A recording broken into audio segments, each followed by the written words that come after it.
Hello, grade 6. Here we are, week 2, history, lesson 3. We've been looking at migrants' rights. We've had 2 lessons. This is our 3rd. We're moving in through our workbook for the week.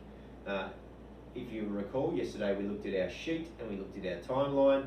We're skipping through past our contextual piece of information. That's just a little bit of extra stuff that you're welcome to read through if you like. It does give you a little bit of extra information, but it's not required.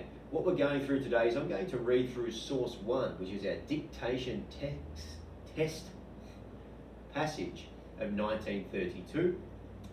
And then we have a couple of pieces of opinion from our 2 characters here, and then we need to do sheet 10. I'm going to give you a quick walkthrough of that. Now, you are able to click on this link and it should connect us through, but in the event that it doesn't, if we go back through our OneNote and I go down to my Wednesday, I will find sheet 10 here, so that will work for you. So let's go back to where we were.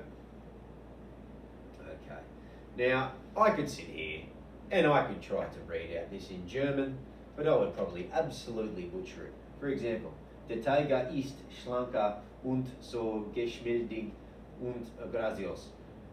No idea if that was close. I should.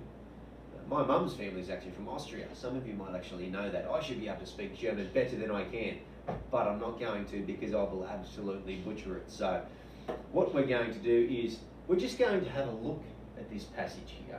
And this is a passage in German. How would you do if you were asked to translate it? I don't know. So in the dictation test, we recall that hardly anybody passed it, especially after 1909.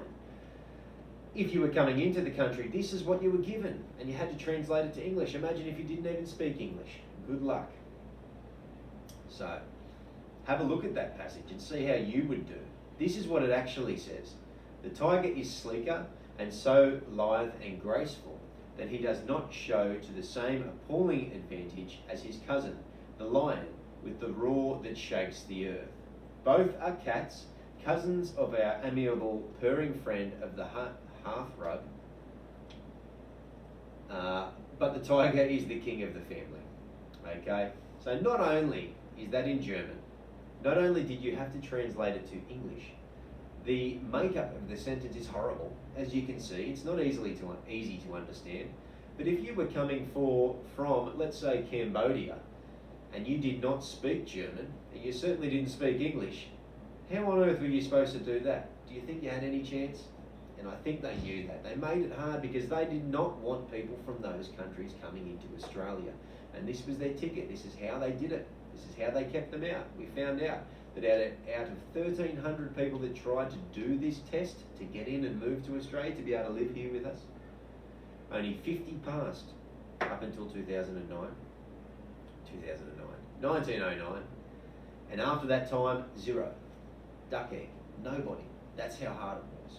And the government knew that, and they were trying to keep people out. But as we found out, things did improve and did change and did become much more fair. So what do these 2 people think of it? I want to encourage you to have a think about what you think of this system too.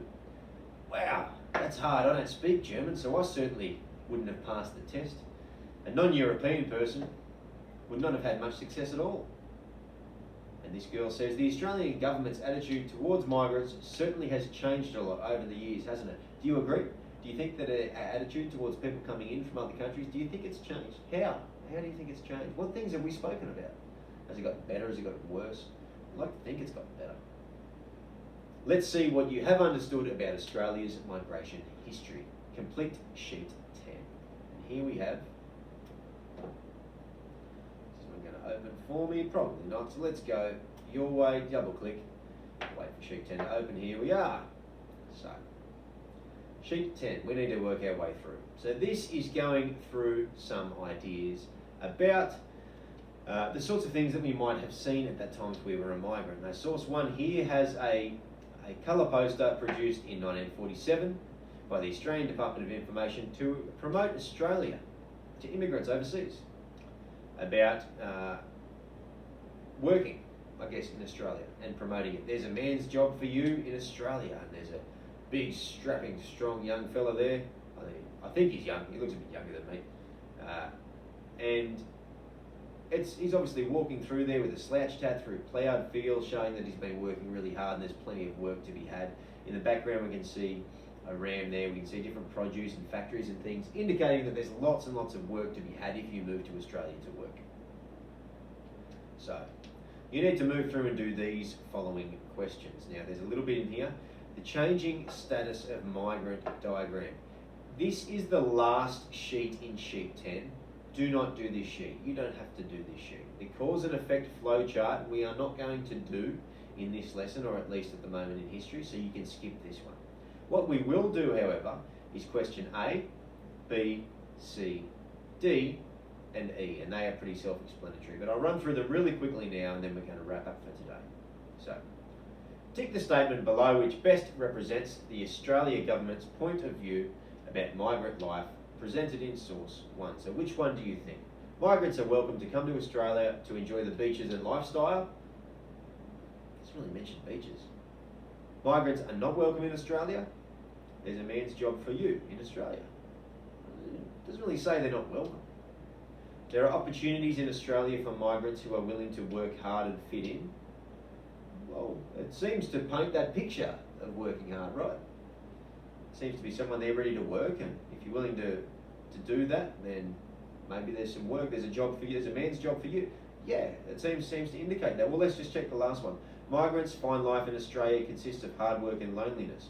Well, certainly hard work. He seems as though this fella's working hard, but I don't think there's anything to indicate loneliness. So I think that C is probably the right answer. Do you agree? Do you not agree? We're going to work through B, C, D, and E. E is relating to down here, so forget that. We're going to skip E. We're going to work through questions B, C, and D for me. Two very simple questions. There might be multiple answers, and you have to have a bit of a think about a response here for this one. Write it in the sheet if you're able to do that. If you're not able to do that, as always, we are writing on our piece of paper or in our workbook at home. Boys and girls, that's it for today. Sheet 10, work your way through it. I'll talk to you soon. Tomorrow, in fact, for lesson number 4. Have a great day.